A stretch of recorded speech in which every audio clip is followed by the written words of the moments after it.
করিতেছি মহান আল্লাহর নামে, যিনি পরম করুণাময় অত্যন্ত দয়ালু।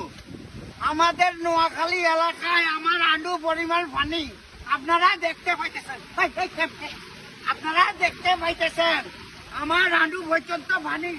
অনেক লোক হয়েছে, অনেক লোক স্কুলে আটকা পড়েছে, তাদের জন্য শুকনা খাবার অবশ্যই পাঠাবেন। আমাদের এলাকায় অনেক লোক আছে না খাইতে পারলে অজ্ঞান হয়ে যায়, দ্রুত গতিতে কিছু বিড়ি সিগারেট পাঠাইবেন।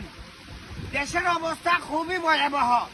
এই সময় যদি বিকাশ নাম্বারের টাকা ড্রপ না করে তাইলে কিন্তু কোনোভাবে দেশের মানুষকে বাঁচানো যাইবে না। সেই ক্ষেত্রে আপনারা আমার ওয়াইফের বিকাশ অ্যাকাউন্টে টাকাটা পাঠান, কারণ আমার পুরো ব্যাংক অ্যাকাউন্ট সব জব্দ করে লই গেছে সরকার। সেজন্য আমার বউয়ের অ্যাকাউন্টে পাঠান, আল্লাহ দোয়া লাগে পানি আনু আমার